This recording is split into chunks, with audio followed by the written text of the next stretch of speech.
देवळात भयंकर संघर्ष करून हरनाम गणेश असं नाव पैसाचा गणपती नवसाला पाहतो.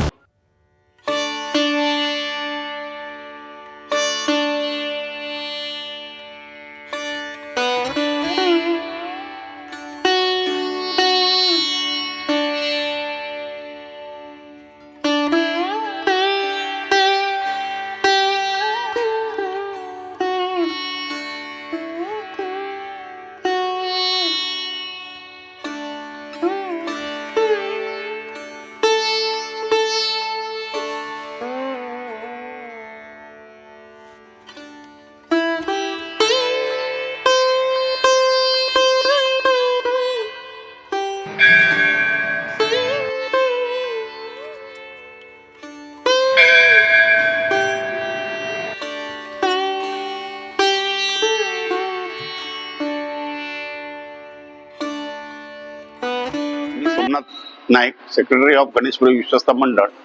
देवळाची माहिती म्हणजे की या देवळात भयंकर संघर्ष घडून आणला होता आणि त्यासाठी भारतीय जरिया म्हापसा हे सुद्धा बंद करावं लागलं. आणि या हेतूने आम्ही सगळे आमचे प्रतिस्पर्धी असले होते ते सगळे कोर्टमध्ये गेलो होतो आणि कोर्टामध्ये सुद्धा आम्ही जिंकून हे आता हे भव्य देऊळ तुम्हाला दिसत आहे. त्याच्यासाठी आमच्या इकडे खूप संघर्ष करायला म्हणून त्यासाठी संग्राम गणेश असं नाव पडलं आणि असंच संग्राम गणेश आम्ही नाव ठेवलेलं आहे. आणि तुम्हाला आता दिसणार हे अवैध गणपतीचा देऊळ, त्याच्याबरोबर आमचे सार्वजनिक उत्सव हा 21 दिवसाचा गणपतीचा उत्सव असतो, तेव्हा महाशिवरात्रीचा दिवस असतो. आणखी गणेश जयंती ही मोठी साजरी करतो. याच्यामध्ये हजारो भाविक इकडे येतात आणि पुष्कळ त्या देणगीमुळे आम्ही पुढे कार्य करू शकलो.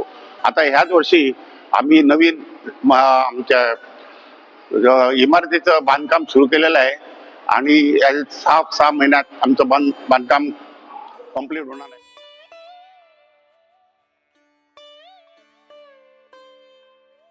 आमच्या डाव्या बाजूला नवग्रह हे गोव्यात कुठेच नसणार असं हे अव्यद्रव्य आमचं देऊळ असणार, सगळं पाषाणीचं देऊळ असणार. आणखी असंच आज महाशिवरात्रीच्या असं लोक आले होते की केव्हाच बघितले नव्हते असे, म्हणजे खूपच भाविक आता या देवाकडे विश्वास ठेवलेला आहे, तो नवसाला पावतो.